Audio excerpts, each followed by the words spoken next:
I want to thank you for coming here. My name is Mike Stout. I'm the National Director for the Isaac Walton League, lifetime member of the Battle of Homestead Foundation. I think everybody's familiar with both of those groups. And I'd like to thank the other sponsors, the Breathe Project, Food and Water Watch, and also the Homestead United Presbyterian Church. So, thank you. As we always do, when it's time to go, if you want some soul, you got to have music. So this is my prayer. This is dedicated to you folks in East Palestine and the surrounding areas.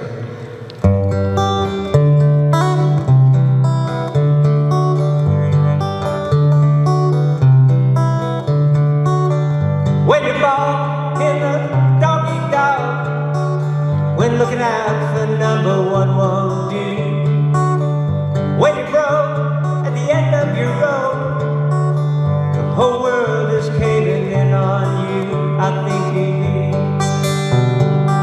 soldiers of solidarity.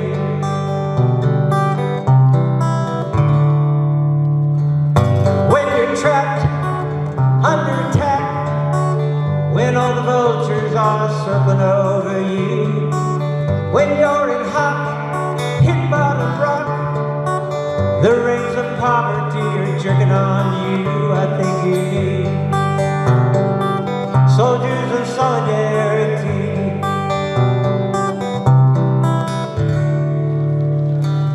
When you're stuck knee-deep in mud, wiped away by a flood or a derailed train, when you've been burned, you got nowhere to turn, on the edge of an edge, getting ready to fall, I think you need soldiers of solidarity, not sympathy or charity, but love and solidarity. When all is lost and you've been tossed to the wolves of a system that don't give a damn, the only way we'll live to see a better day, when we band and join forces again. I'm talking about you and me.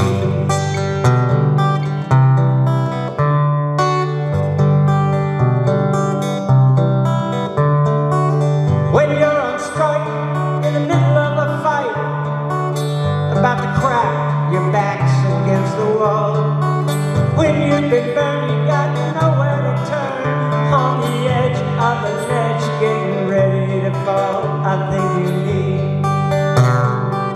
soldiers of solidarity, people like you and me, soldiers of solidarity.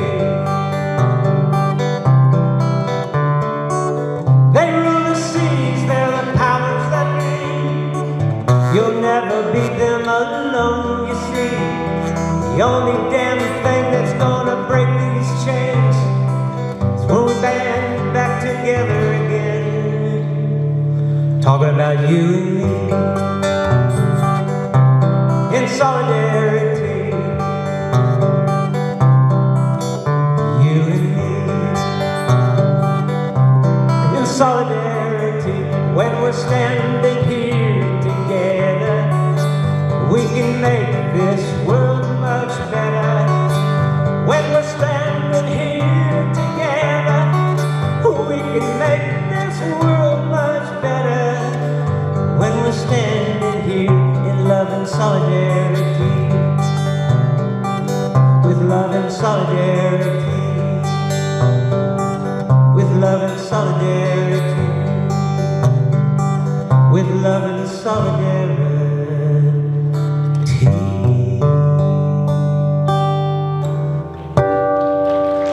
Thank you. Probably sometime about a year ago, maybe it was about 14 or 15 months ago, I started trekking up back and forth to East Palestine. And to put it bluntly, I fell in love with the people in that town, the activists in that town.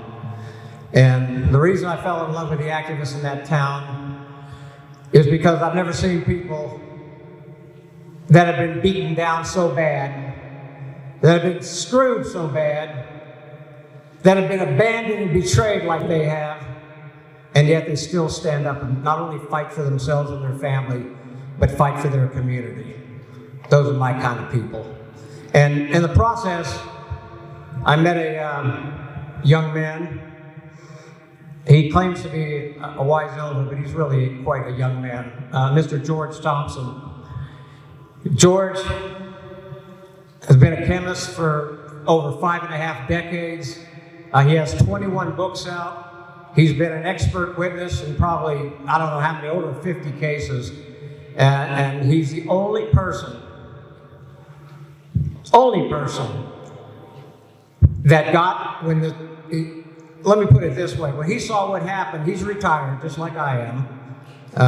He's been retired for some time. And when he saw East Palestine play out on TV, and he saw the people get told, you can go back to town, everything's okay, everything's safe, everything's clean, he knew something was wrong. And he's the only person that we know of on the planet that went online and pulled the manifest for the Norfolk Southern train that derailed and analyzed it car by car. Not only what was in the cars, but what kind of toxic chemicals were there, what they caused, and especially what happens when they all get combined and set on fire. So with that, I'd like to introduce, he's a very distinguished elder in my eyes, and he's a good friend, Mr. George Thompson. Good. I recognize a few people here on the front rows that are from the East Palestine area, and welcome back to a repeat.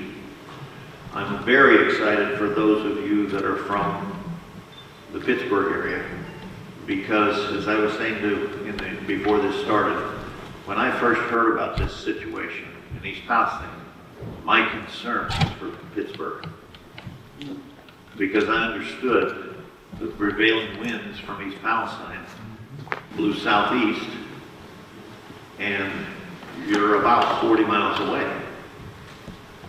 So the concern that I had was that,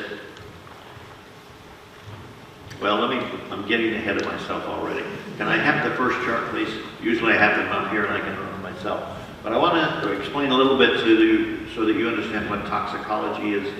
Toxicology is a very unique science that is a merger of chemistry, medicine and biology, and environmental ecosystems. And so when I look at a situation like East Palestine, I'm looking across all of that. I'm not just looking at the health effects, but I'm looking at what are the chemicals that were involved there, and do they produce the health effects that people are claiming? And when that correlation matches, you can say those chemicals cause those effects, and that's what toxicologists do. And as Mike mentioned, I've been an expert witness on, I think it's up to 56 cases now, and my job is to look at that equation. In some cases, like East Palestine, I'm also looking at the environment, but in many cases I'm not looking at the environment as much because some person is complaining about some personal injury, and I'm trying to see if that matches with what we know about those chemicals. And so the triangle at the bottom of the chemistry, environmental, and medicine, those arrows go both ways. They feed each other. And so if you go to a physician, he's focusing on your symptoms and the biological effects in your body. That's his job. Some of them are highly specialized and some of them are generalized. But it's not their job to know the chemicals. And it's not the physician's job to know the environment. And so I work closely with even more experts in each of those areas, because as a toxicologist, there are always people in chemistry that know more about chemistry than I do, or in medicine that know more about medicine or environment. But none of them can work that triangle in harmony. Next, please. And so early on, as I was trained and grew up in toxicology, the question the motivation was always to stay focused upon making prudent decisions. And the precautionary principle was something that I understood for a long time. That if it was a complex situation, which East Palestine was, then you err on the side of precaution rather than proving the detailed science. There's so many chemicals involved in East Palestine. I can't possibly say what caused this symptom, because there are maybe 100 chemicals that cause that symptom, and I won't be able to identify which one. But mostly in law cases, that's a requirement. You have to specify the chemical that caused that effect. And so the concept here was my background. And I can have the next slide, please. And so, as indicated on this chart, when this incident occurred on the 3rd of February, 2023, I saw it on the news like people all over the country did. And the question that came into my mind, and then I watched this every night on the news, that it was just continuing. And for a week, this stuff burned. And I thought that was pretty unprecedented in my experience, just that observation, that fire went on and on and on and on. But then, on the 8th of February, the evacuation order was lifted. And on the 15th, there was a town hall meeting basically where they said the air, water, and soil was okay, you can go home. As a toxicologist, I knew that couldn't have been true. Will you turn your head hard to hear you? Okay, thank you. And so, by the 15th, when they said everything's okay, and that statement was made by the head of the US EPA, I knew that it wasn't based on information. It wasn't based on data. It wasn't based upon science. It was based upon politics. And that bothered me a lot, because my career has always been based on data. In my expert witness cases, sometimes I support the defense and sometimes I support the plaintiffs. It's based upon the data. What does the data say? And so I looked through my experiences, a whole bunch of things that should have been done before that announcement was made. And from what I had in my week of watching things, and up until the 15th when the administrator made that announcement, I didn't know any of those things had been done. But he's saying everything's safe. Next, please. And so basically here, this statement here from the Boston University School of Public Health that I've found only recently, to me fit very much intact. So one of the conspicuous casualties in the war against the toxic chemicals is the public's regard for public health officials. And just to jump to the bottom, the departments of public health have become departments of public reassurance. So you have your politicians and agencies come out and say everything's safe.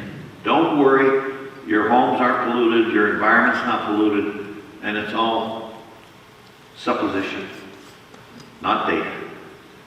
And the irony is, now that I've learned, is that during this same time, people all over the area were sick. Animals were dying.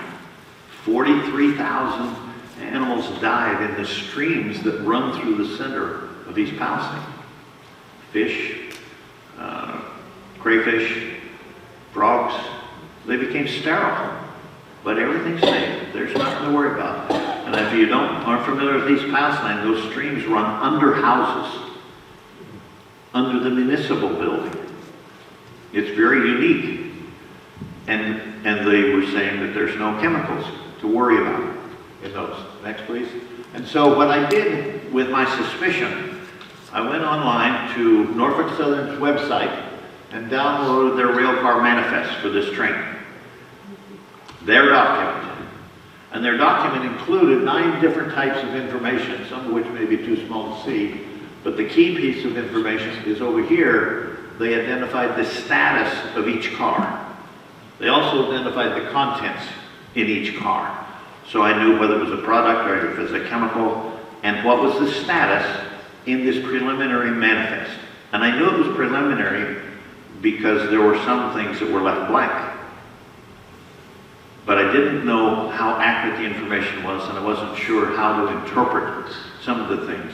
But in summary, there are 52 train cars in this manifest that were involved in the derailment. Most of the time when I read the media, it's 33. No, it's 52 cars that were involved in that derailment, according to Norfolk Southern, not according to George Thompson, but according to their document. And of those, they claimed over here in the status that 17 of those cars burned. Most times I hear a small, much smaller number in the media. That there were 15 additional cars that were called, in the status column over here, impinged. And I didn't know what that meant. Did they burn or didn't they burn?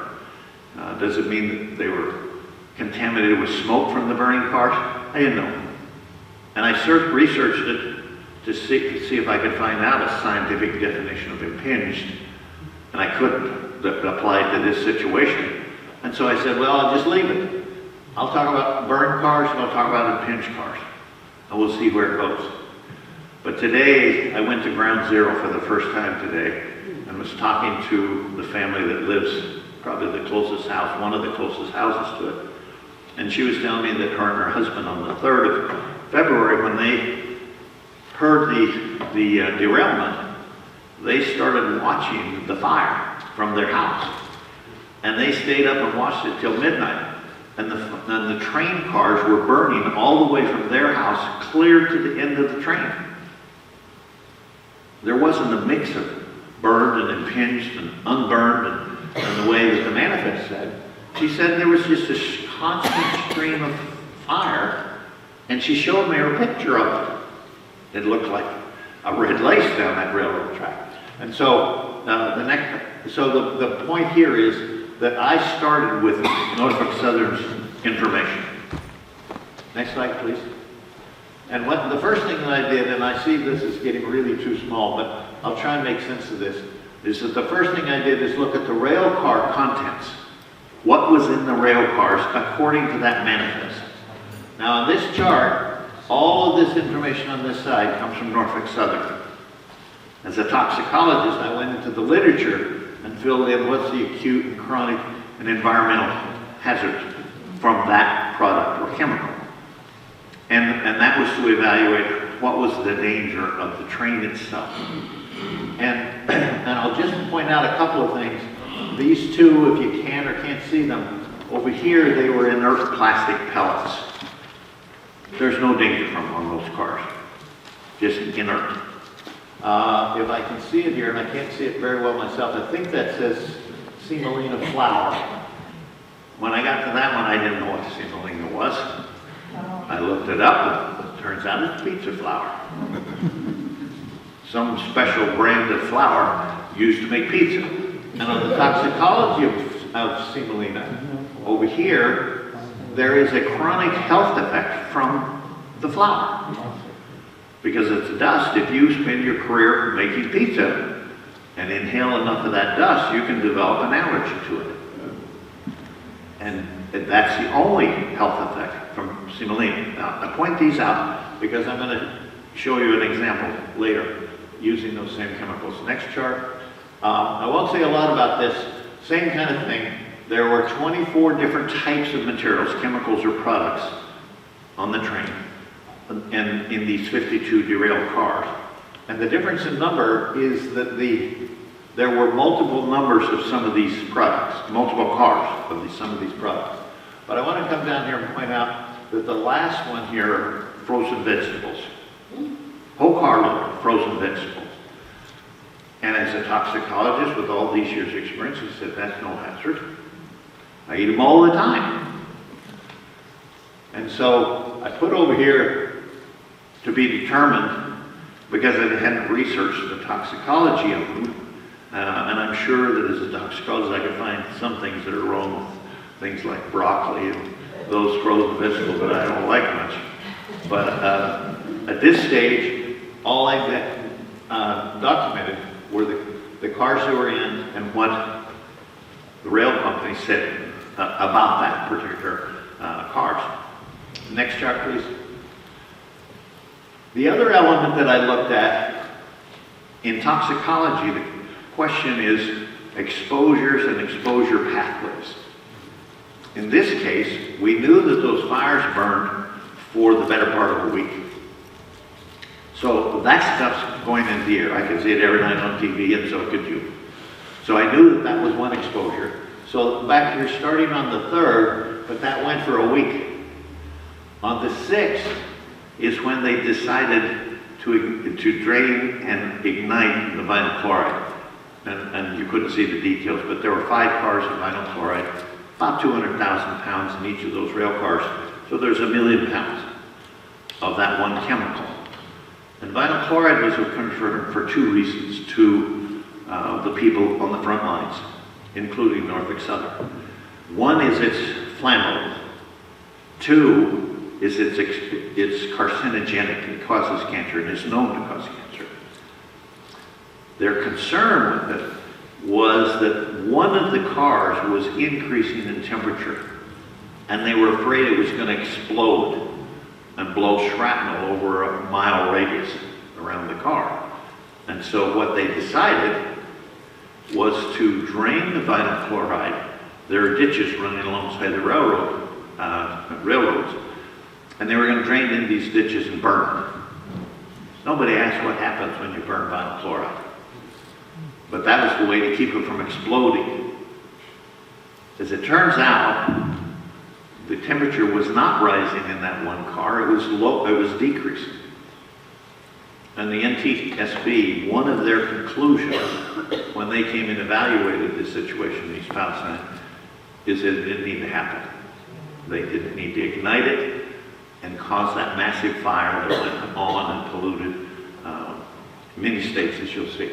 And so the context here is that those are 2 types of massive exposures. But then, after the 13th, now this is 10 days later, they start digging up the railroad tracks. Railroad company wants to get those trains running again. And they can't get them running until they get all that polluted soil out. And so they pulled up all the ties and they dug out all the soil and they trucked it out of there starting by mid-February. Because their priority was getting the trains running again.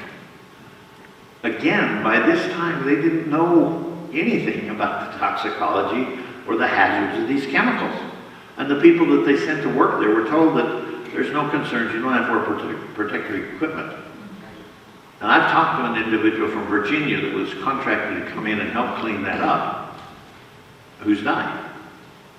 Nothing he can do about it. He worked for 5 or 6 months there in East Palestine. They told him specifically, EPA told him, that they didn't need personal protective equipment. And the net result is, when I talked to him about a year after the incident, that he was in such bad condition he couldn't work. He'd had a stroke, a heart attack, and his condition was just deteriorating. And so this digging up released the chemicals all over again.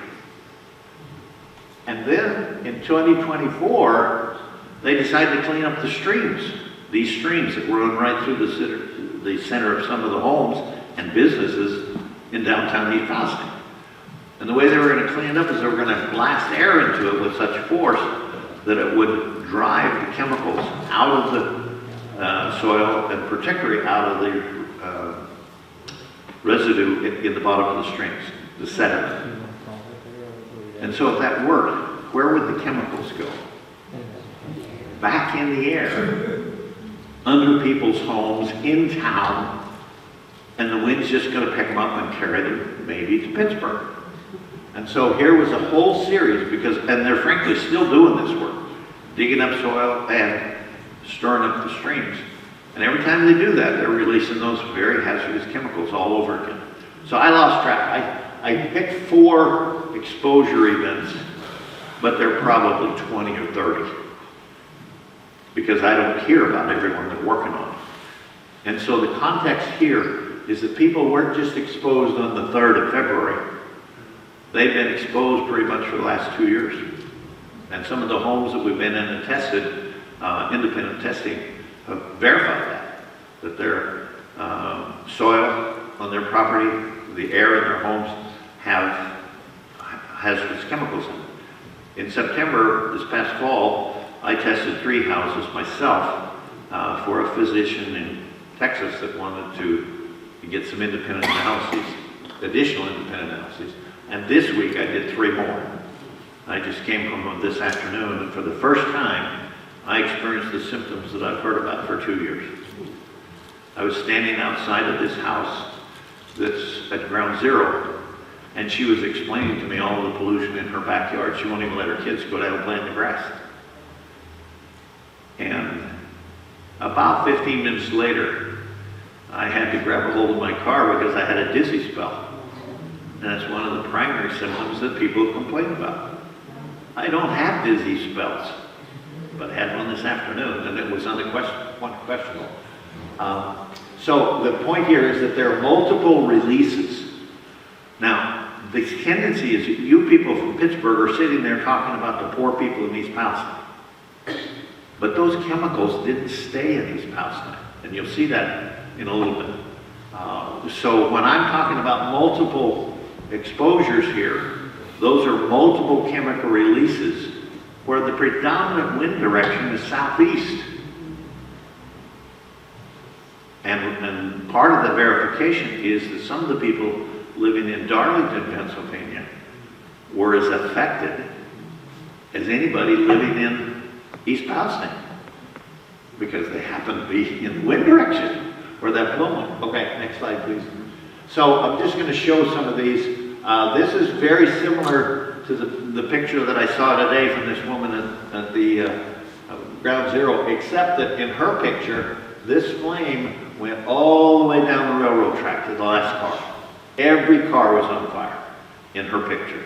She's sending that to me, and I might very well replace that additional with that. Next, please. Here is the large explosion, if you will, when they ignited. And to me, this is phenomenal because these are very high temperatures here. And the next slide, I don't know. Yeah, this is the one that really grabbed me when I saw this, because what's in this? The blackness, the gray colors, are carbon. It's incomplete combustion. So the chemicals that they were burning didn't completely get consumed in the fire. And I'll show you in a minute what that means. But I knew when I saw that mass that that is unbelievable pollution. And if I haven't said it before to this group, this incident in East Palestine is the worst toxicological contamination incident that I've seen in 55 years of experience. More chemicals, more poundage, the risks associated with it are endless. It's probably going to get into generations of health effects from it. Can I just go back one there? The point that I want to emphasize here is look how close these houses are. It's amazing how close they were to this train. Next, please. This I put in here because one of the things that the manifest was erroneous. Remember, this is a preliminary manifest. But Norfolk Southern said that the rail car that carried these electric vehicles did not burn. This is the evidence they did burn. So that should have been corrected, and in my presentation analysis, it is corrected. But you can see the cars are just charred, all of them. And these have lithium-ion batteries.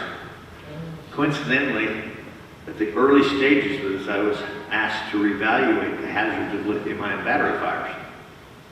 And gave a presentation out in Denver, I think, to an association of scientists about that. So I knew what this meant. And the kinds of chemicals that are released by lithium-ion batteries are highly corrosive. Hydrogen fluoride gas. Hydrogen fluoride is an acid that is so strong it will etch glass. And that's one of the primary products released when you burn lithium-ion batteries. But several other gases as well, not just that one. Next. Okay, Mike referred to this in his presentation, and this was a work of love when the inspiration came to do this, because I looked at every car in the 52 that were in their manifest individually, and I compiled the data that I had discern much of which is in their manifest. By color code here, all of those 17 that they said were burned, I made red.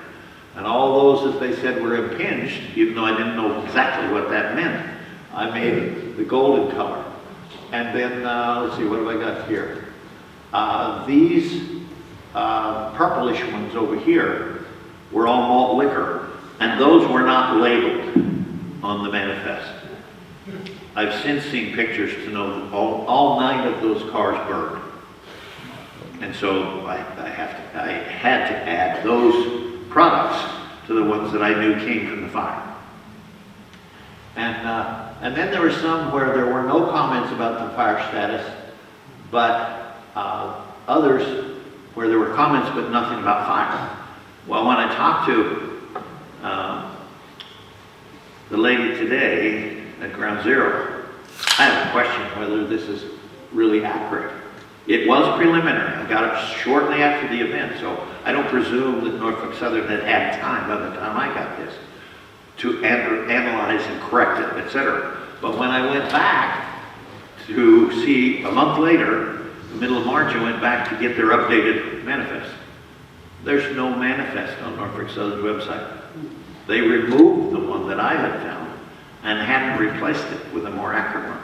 So I've been using this all the way through because when you look at the pounds here, 17 cars, 15 cars, these other cars, the total pounds that were put into that plume is 10 million. What is that number? 300, almost 400,000 pounds. When you see that black plume rising, that's all stuff that's going up in the air. It has to come down. And where's it going to come down?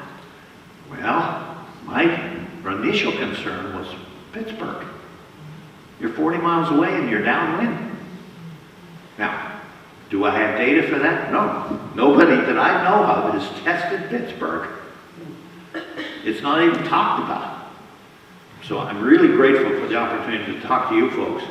And I'm going to assign you to be missionaries and go out and tell your community that you got a problem that you need to study and evaluate. Next, please. Now, this is the same 24 materials that were on the train, but now, instead of looking at what was in the rail cars, I'm looking at what are the chemicals produced when they were burned, when the contents of the rail cars were burned. And so I've got the first 2 here were those inert plastic pellets. And look at the chemicals that were released. Now that's not going to mean a whole lot to you necessarily unless you're trained in a similar science. But what you will understand are the number of yellows. The number of chemicals that were released by the fire that could cause cancer. So if vinyl chloride was known to cause cancer, and that was one of their big concerns, they needed to burn it. But look what you get when you burn it. You don't just get one cancer-causing chemical, you get multiple. And you have this huge amount of corrosive that's released, which would explain a fair amount of the irritation, the coughing, the headaches, and many of the symptoms that people locally experience. It wasn't appropriate to burn that train. Couldn't have been worse. Next slide.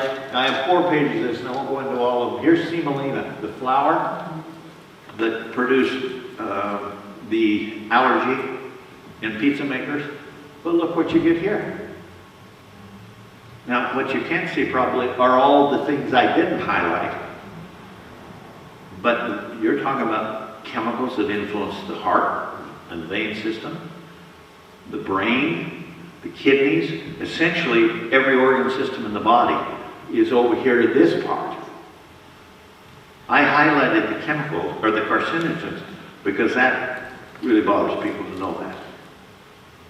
And we've already had several cancers occur in the East Palestine area that are sort of untoward. We had a man within, I think, a few months develop breast cancer, a man.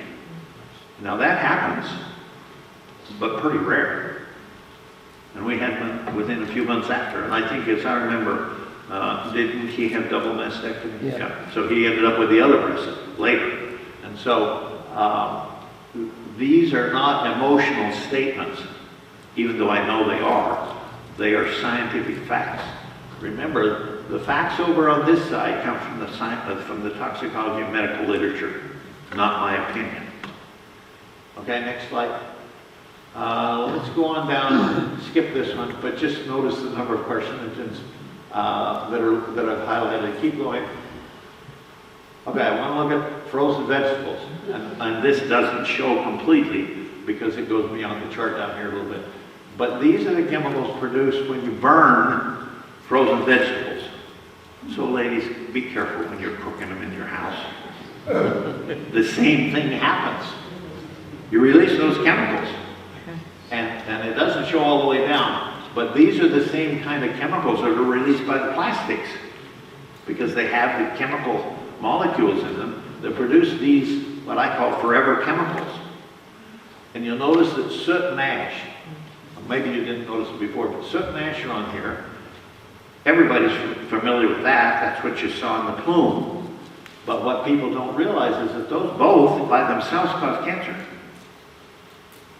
But the worst case is that those microscopic particles of carbon, the millions, perhaps billions of particles that were going up in that plume tower, will have the forever chemicals bind to it. So you have the basic material that can cause cancer, and bound to it are a half a dozen or a dozen other chemicals that cause cancer, maybe different kinds of cancer. And that's what's going up in that plume and then distributing around the area beyond East Palestine. Next slide. So when I compared the two, this column over here are the chemicals that were on the train. This column are the chemicals that were produced by the fire. And if you look here, the numbers, the hazards of the chemicals that were on the train are all single digit. There are 8 chemicals that cause cancer, but chemicals or products that were on the train that cause cancer. But over here, the ones that cause cancer is almost 120. Wasn't smart to burn that. And so, but when you look down, all of these numbers over here, first of all, there's a much longer list over here, but the numbers are all bigger, much bigger. One of the intriguing pieces of information that I uncovered early on in this is that the federal government had workers go in there and check on what's going on, how bad is it. CDC sent a team of workers in there to do their evaluation, the Center for Disease Control. Their team came down with what was called a mystery illness, and they left. I don't think they've ever written a report as to why they left or what the mystery illness was, but they didn't stay once they got sick. These people in East Palestine, Darlington, they lived there. The lady today, when I told her I had a dizzy spell, she says it doesn't affect us because we're used to it. Their bodies have literally accommodated, but that isn't a good thing. Okay, next.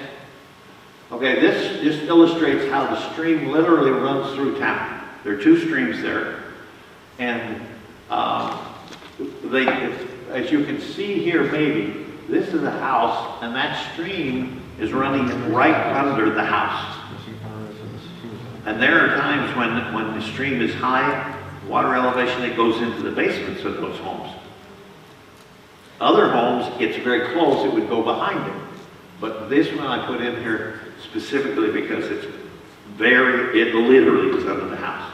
And the municipal building, the stream runs right under the municipal building. One of the workers in the building, in the municipal building, told me that when people come in town to pay taxes or do whatever else they do in the municipal building, they cover their faces.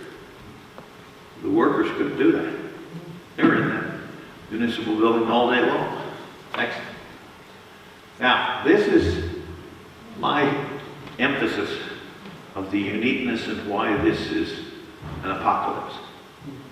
Is that in my background in toxicology for 50 years, over 50 years, I've studied the hazardous effects of chemicals, one at a time.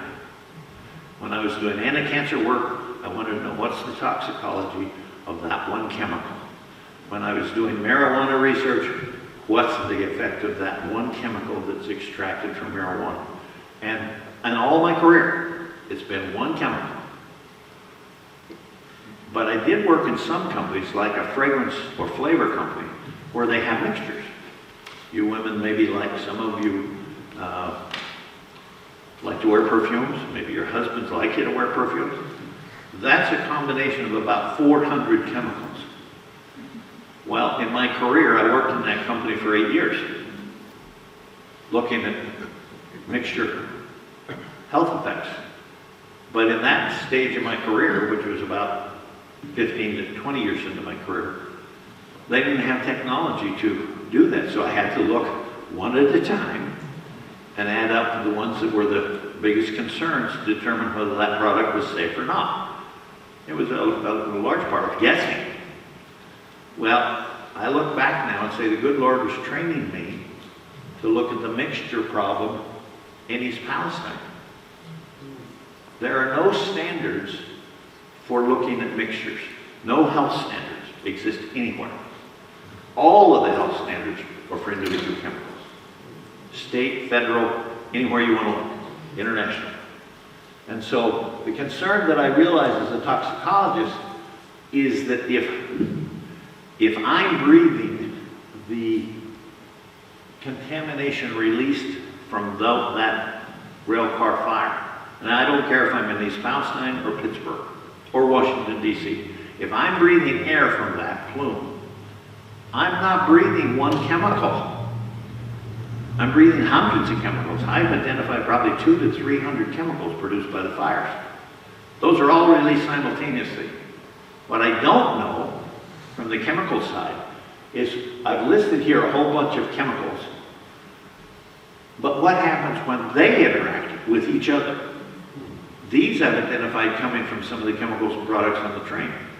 But these are in a very reactive circumstance in that plume. They can react to create chemicals that I haven't even imagined. So there could be thousands of chemicals come out of this because of the temperatures and the stirring volume that occurs from that plume. So I have a real concern about this chemical stew. It's almost never talked about. It's always talked about one chemical and it's at a low level. Well, what if I have 100 chemicals that are at a low level? I've got to know what is the impact of the combination, not just the one. Okay, next, please. Early on, I was aware within the first week or two of animal deaths that occurred, particularly following the February 6th detonation.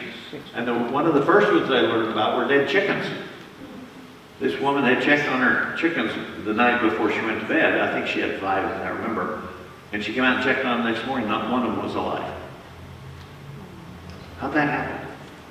She lived northwest of East Palestine, northwest of ground zero, not southeast. And when you look at the list over here, all kinds of different pets. The one that I'm trying to get involved with right now is where they raised purebred dogs. And they had 116 or 119, I forget the number, of puppies that died. They also had a puppy born with 2 heads. And so from toxicology viewpoint, this is a standard principle. My original research was in animals to forecast what I could expect to see in humans, or physicians could expect to see in humans. This is a foretelling of what's going on in the people. So we say that no people died.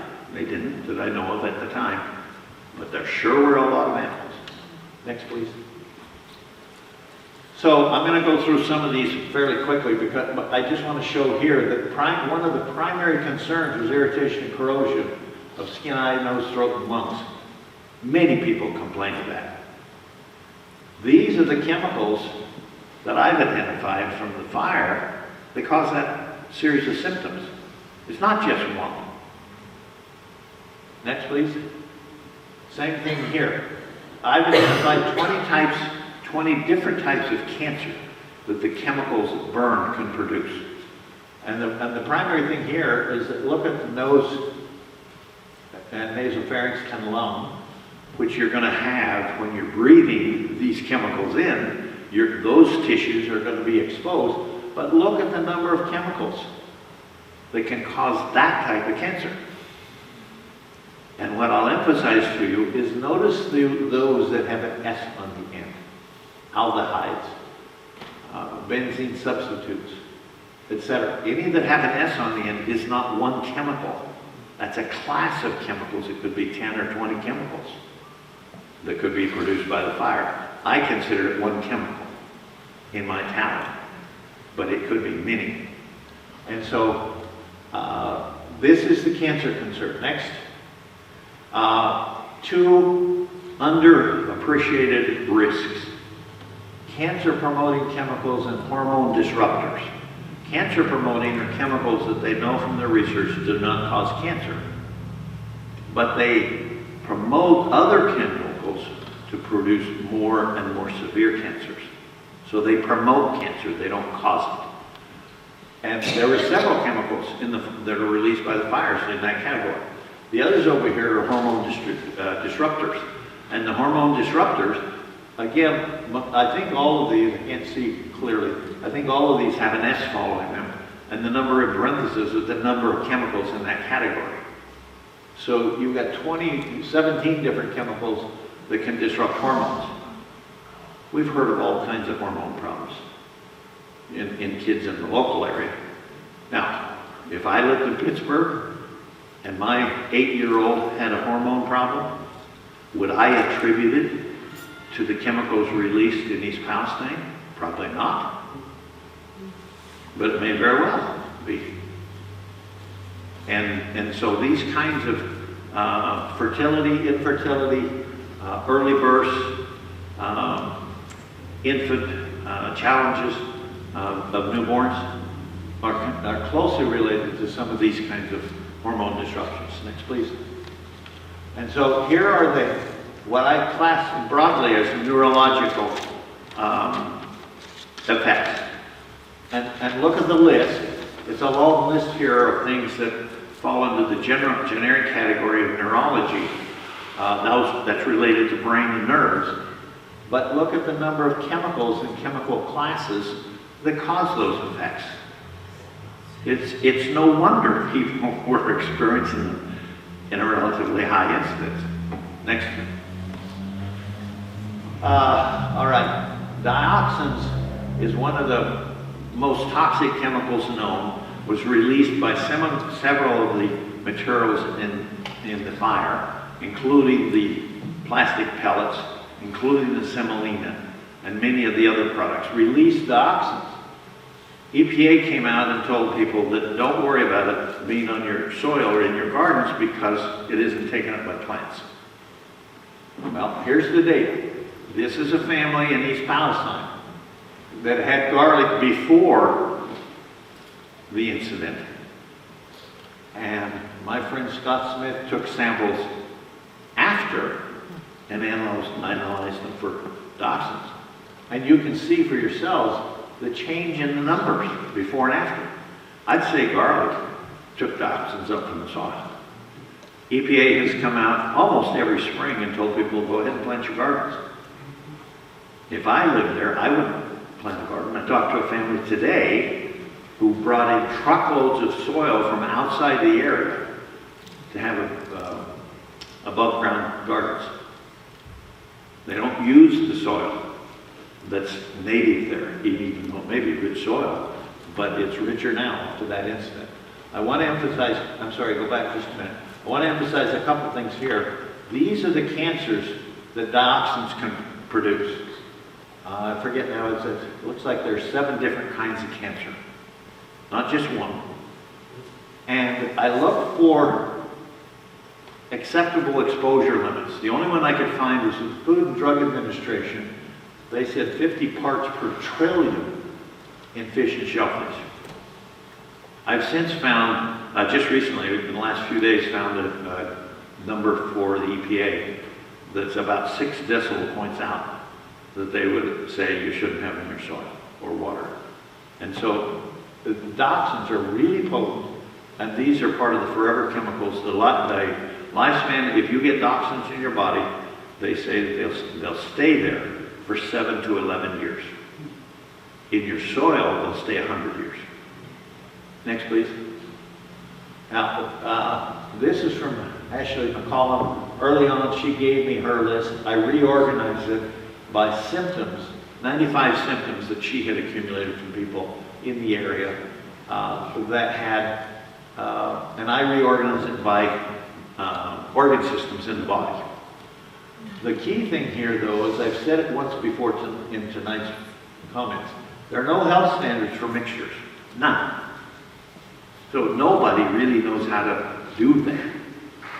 And the plume contaminants here from incomplete combustion, I identified all of those as single chemicals. So the report in my own tables are the single chemical effects, not the combination. And nobody has looked at what chemicals could have been occurred in the fire itself from the fire products. Okay, next. I just want to emphasize to you people here in Pittsburgh, the plume sizes. This is one. Go ahead. This is another. This plateaued off because there was a temporal inversion, and it plateaued at about 3,000 feet, which meant it had to spread. Couldn't go up anymore. Go ahead. Here's a long distance one, and if I'm not mistaken, this picture was taken from Pennsylvania. So this is the area of ground zero, if you will, from Pennsylvania. Next. This is one taken from an airplane, but I have no idea what the dimensions of it are. How many miles it crosses that? But that's East Palestine's underneath that. Next. EPA did a test on June 6th, prior to the burn. And what they wanted to see is what direction would the wind blow the materials when they burn. This is when they were going to burn vinyl chloride. And they forecast it would go southeast. Southeast towards what town? Pittsburgh. This was their forecast. And so they decided that they were going to take samples in this area to see how contaminated it was. Next. This is what actually happened. They sampled here. The wind said it was going to go this way, so that's where they decided to sample. At noon, there wasn't any wind. It was steady. In the afternoon, the wind blew northeast. They had planned, their plan was that they would sample here for how much it was contaminated, and they would sample here as background. They had backwards. This is where it should have been background, and this is where it should have been polluted. They've never acknowledged that error. And that was information determined by another, what I call a highly credible toxicologist chemist that studied for the plaintiff's attorneys, and they wouldn't let him publish his report, and they didn't present it in the case. So it's buried. Next. The only thing in this chart is that I want you just to scan the highlights as much as you can and see how many times Pittsburgh or the wind direction here from northwest. But in this is a air dispersion analysis. I didn't do it. I just interpreted it and summarized it. That went 24/7 from the first of the fire to the end of the fire. And from this analysis, I calculated that it covered at least 8 states, not just East Palestine. The next. This was a published analysis that says it covered 16 states, not just East Palestine. Next. And so well, I'll skip over this. This is really in the legal arena for criminal prosecutions, but I identified early on a number of areas. Next. And so perhaps my last comment here is that there are a lot of people, Mike Stout being one of the key leaders here, that are working on this to try and get information out that's credible and truthful and puts a perspective on the problem. I think that's probably the last one. Yes. So the net result is, this is the first time you've been confronted with this information. And my question to you, I'm going to be open later for questions from you, but my question to you is, what are you going to do about the information you got tonight? You're going to go home and forget it? Or you're going to start ringing Mike's phone and get involved? It's important for you to consider, because this can be affecting not only you and your generation, but future generations. So I leave that to you to think about. And at the end, I'll be open, as long as you need for questions. Thank you. Group of us right now, outside of the area, myself, Steve Mellon, and a couple of others, we watched what was going on and realized somebody had to come help these folks and work with them. And if you want to know what to do and what you can do to help yourself and help your community, I want to sum up with a couple of things here. Number one, if you listen to what the speakers were saying, information and getting the truth out is one of the main ways we're going to change this reality for you. Getting the truth out means two things. One, letting us know what you're going through so we can let the powers that be know what you're going through. Ashley's survey is critical. Amassing that information about what you're going through, because the argument is you're not going through anything. You're all just faking it. That's the argument. We know that's not true. We need to let them know we know it's not true. And number two, we ain't going away. Information is key. We need, George did a presentation. His presentation is about 40 minutes. We have that presentation online, just like you saw him narrated here with the slides. We can send that to you, and you can show that to your neighbors. Show that to your family. Show that to your school, etc., etc. Keep the pressure up, and the only thing that keeps the pressure up is the truth. That's what's going to change the reality. Number two, we've established some mechanisms to try to help people, because there's a lawsuit filed, but the lawsuit's going to take 3 years, at least. So we got to keep people alive and as healthy as we can for the next 3 years. So what we did is myself, Robin Lesko, who is the sister you met in the back when you came in that greeted you, Steve Mellon, Mike Blonick. What we're doing is we set up a nonprofit. The nonprofit is called Ohio Valley Derailment Mutual Aid. And what we're doing is we're collecting money specifically to get to people that need help now. I don't care if it's help with medical copays, help with getting your electricity and gas going in your places where you live, help with getting a job, whatever you need. We have a survey, and it's called a needs survey. We can send that survey to you, and we're going to, because if you put your name on the list back there, we're going to send you the survey. If you got something wrong with you, or you got something you need, let us know. We've already raised over $10,000. We've passed out over $7,000 already. We're going to keep it up. We're not only going to keep it up, but we're going to raise enough money to get you relocated and get you evacuated out of this place. That's our goal. And I want to say one other thing. There's a lie being spread around this community that those of us that are doing this, myself, George, Steve Mellon, etc., that we're somehow getting big bucks behind the scenes or some nonsense like that. I read today on Facebook. I want to make this clear. We, and myself included, have not and will not take 1 penny. 1 penny. Everything's going to go to you. The nonprofit we set up doesn't have a middle person, doesn't have a bureaucrat running it. It's me. And all I'm doing is the money's coming in and the money's going right back out to people who need it. We've passed out over $6,000 already, and we're going to continue doing it. So right now, like Krista said, is I'd like to bring up some of the warriors here that are fighting this battle, both in western Pennsylvania, in the Darlington, Chippewa area, as well as East Palestine. These are the folks that I hooked up with in the beginning. They're the fiercest warriors I've ever met, and some of the smartest working class people I've ever met. I'd like to bring them up here and give some personal testimony. I got was from social media. I got up and I told my dad who I live with, that there was a train derailment in East Palestine. I'm from Darlington, and about 5.9 miles away from East Palestine. And we live in the middle of the woods, but we went out on our front porch, and you could see the fire and the smoke through the trees. And obviously, as a mother, I thought, are we safe?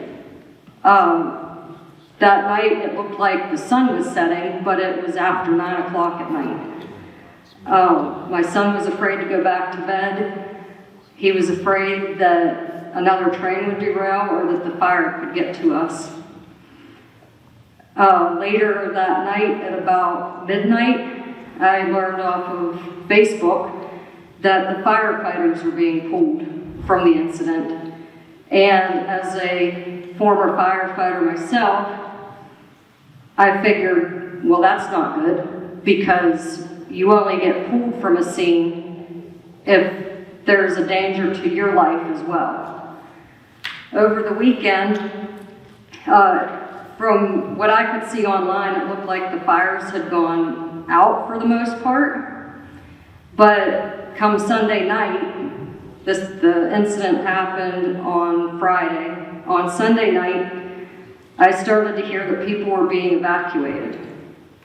On Monday morning, the 6th of February, I got up and I got my son ready to go to preschool, and I learned that they were going to blow up one of the vinyl chloride cars.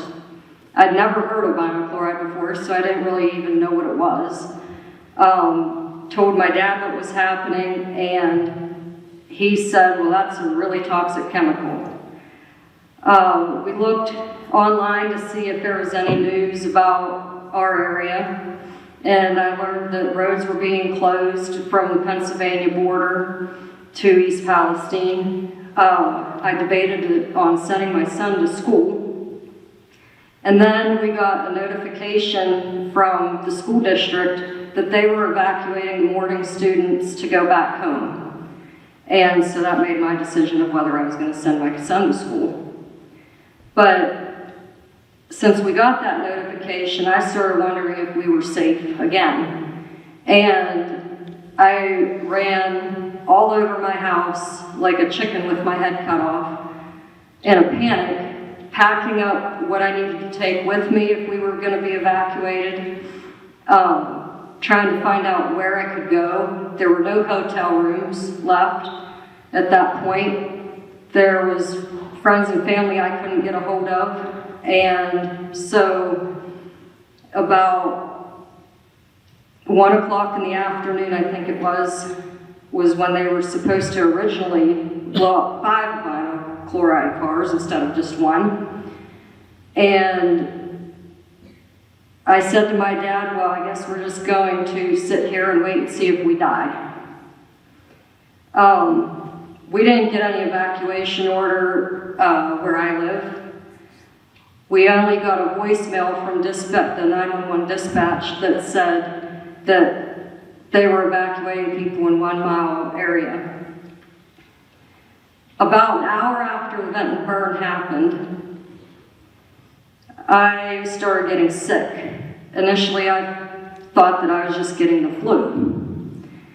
But as time went on, symptoms got worse. For the next 6 to 8 months, I continued to be sick every day. I have a list of some of the symptoms here, but a lot of them will sound familiar to Times Beach. I had coughing, migraines, headaches, difficulty breathing, a burning throat. At one point, it felt like somebody was burning me with acid from the inside out. My nose and eyes burned. My voice got lost from my throat being blistered.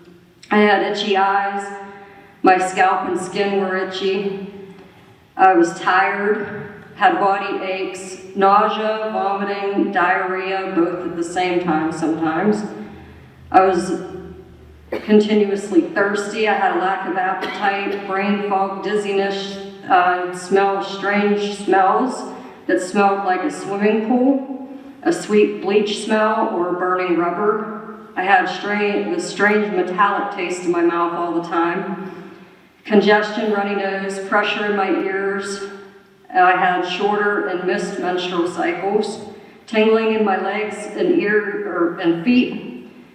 I was diagnosed with an ear infection when I first went to the clinic that they had set up for us in town.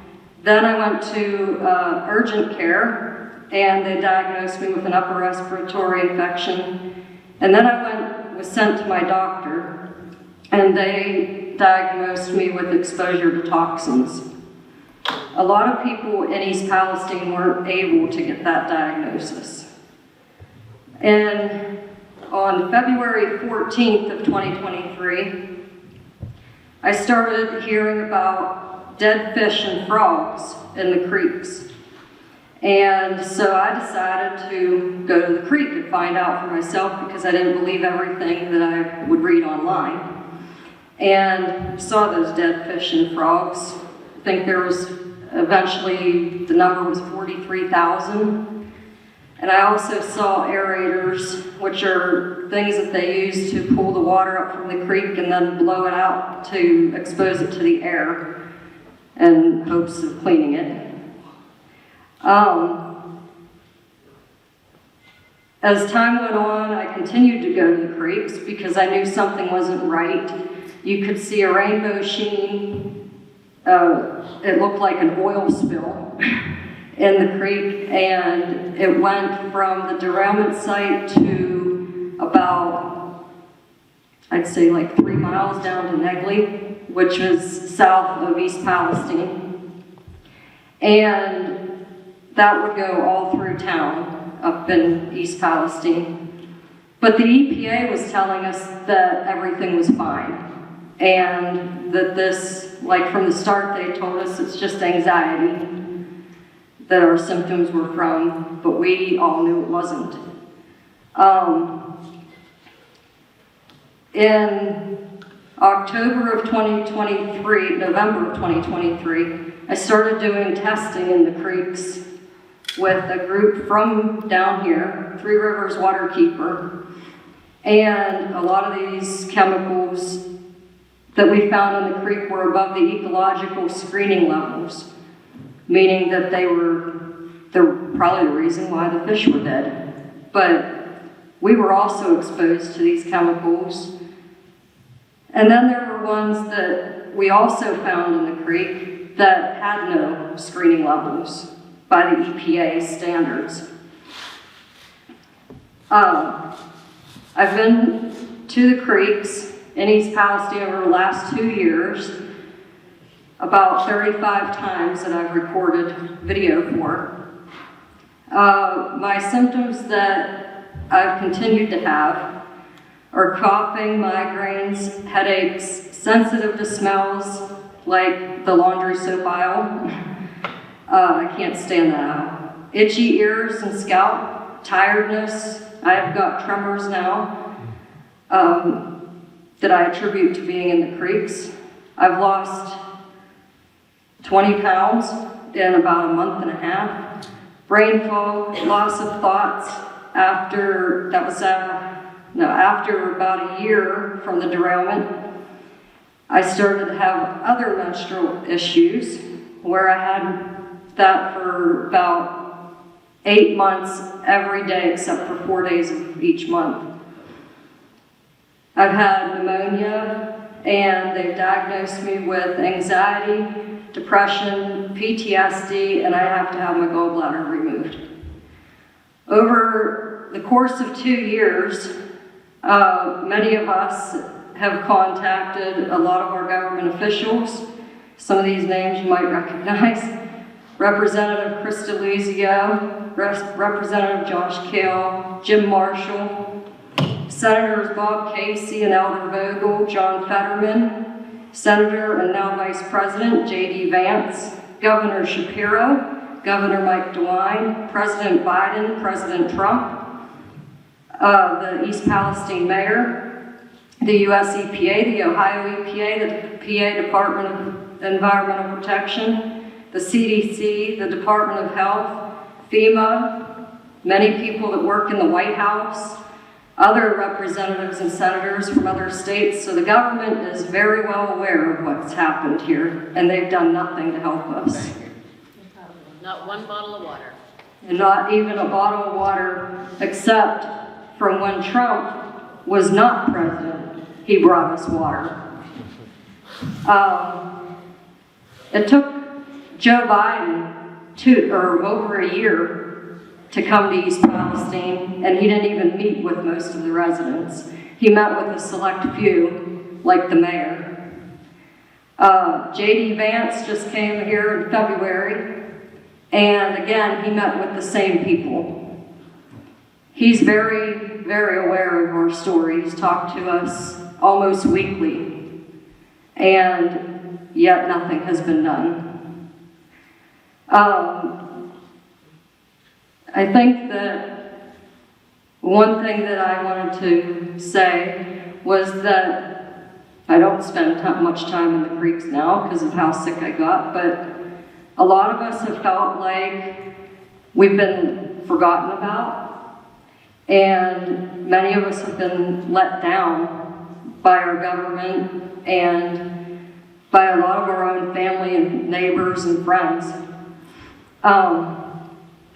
The reasons why I did what I did with going in the creeks was because I didn't want to let my neighbors down. I was always taught by my grandmother that you love your neighbor as yourself.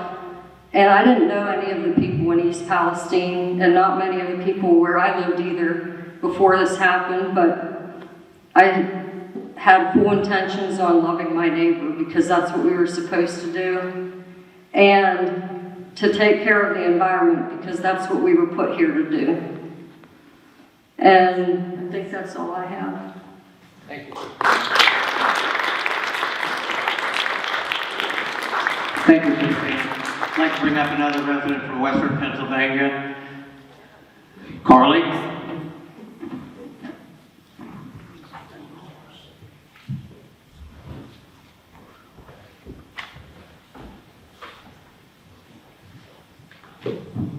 Hello, everybody.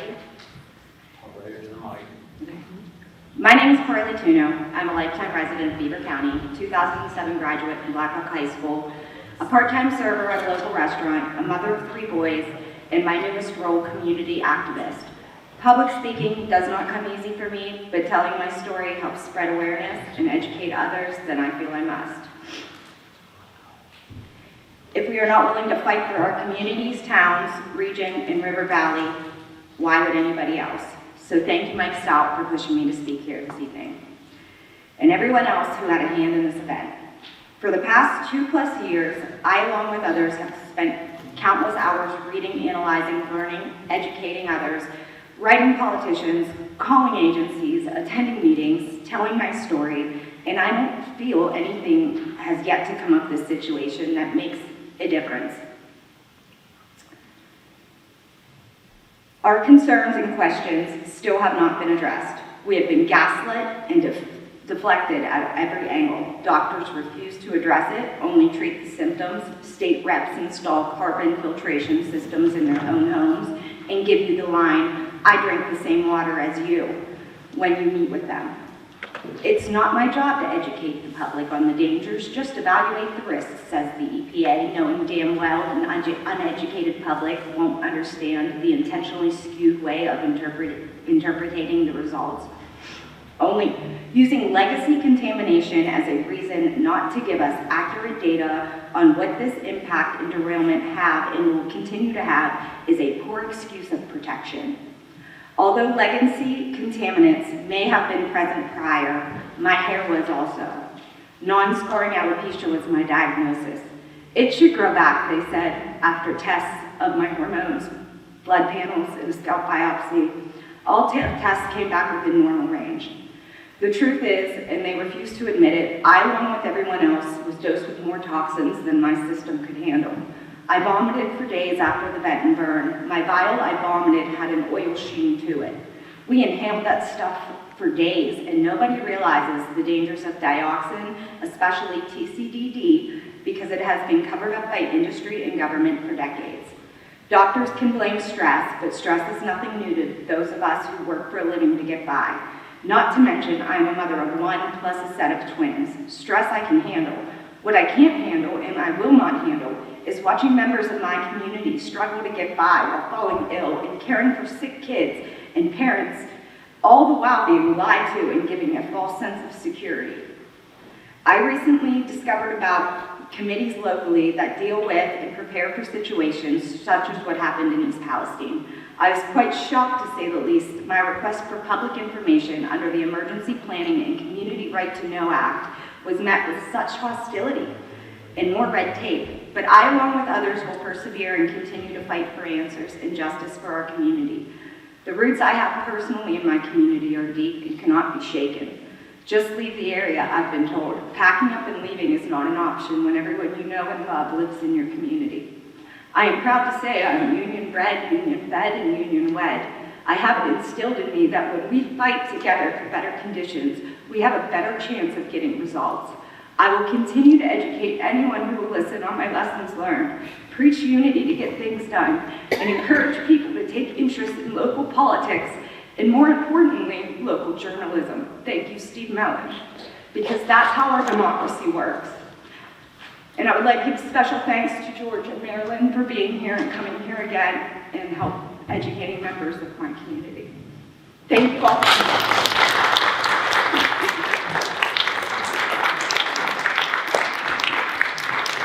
I'd like to bring up one more witness.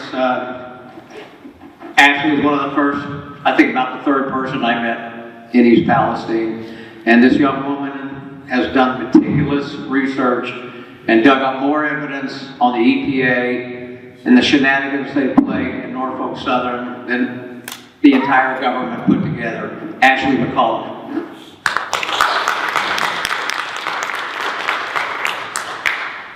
I would just like to let you guys know, I wasn't planning on coming. I was struggling a lot with PTSD, and I still do, and it's daily. I don't like going out into places. I talk to these ladies almost weekly. There was times where we talked every single day.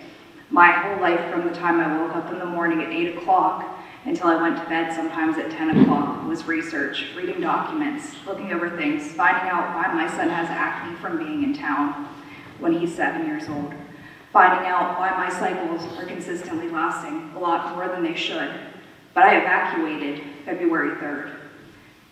The night that it happened, my son and I were enjoying a movie on the couch where he fell asleep. We heard sirens go by, and that's not common in East Palestine. We heard another round of sirens go by, and we knew something was wrong. At the front door, we didn't see anything, but the back door looked like the entire town was on fire. And while I stood there with the door open, my son started panicking, saying, "Mom, we have to leave." A 6-year-old knew it was dangerous and that we had to leave. I got bound to him, almost in a movie moment, is how I remember it, and telling him, "It's gonna be okay, we're gonna get out of here." I gave him a bag to put his belongings in. I grabbed my animals, and I called my mom. She came there. As residents were going outside, they had no idea to leave. They didn't think it was dangerous. I started telling them they have to leave when we had police officers running down the streets, not even knocking on doors, telling people to leave.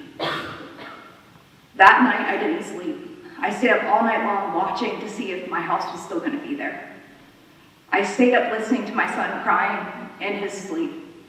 I listened to my boyfriend weeks after that crying in his sleep, and occasionally my son. And I felt like I had to be there, just like to be there for all these people, and they've been there for me. And sometimes I wish, when the town was evacuated, my house could have just caught on fire with it. Because it's a house I can't touch. It's memories that I won't be able to hold and share. I don't know what to do with it. I can't throw it away.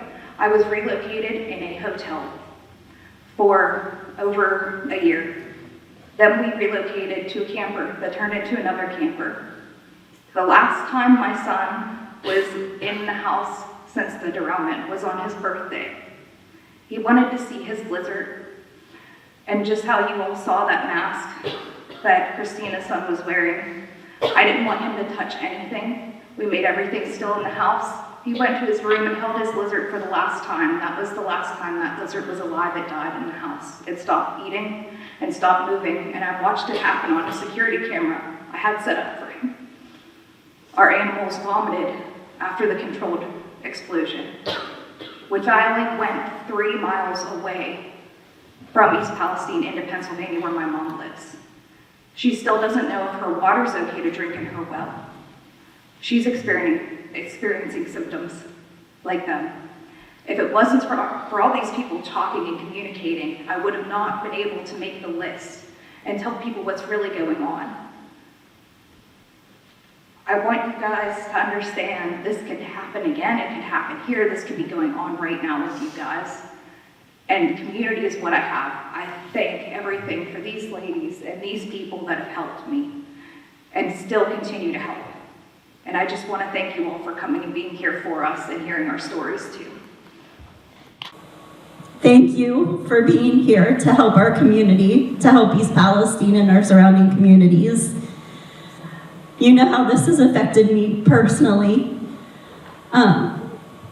My home is at Ground Zero in East Palestine. We were roughly 1,200 feet from where those fires, where they blew that train up unnecessarily. It was uncalled for. I don't understand.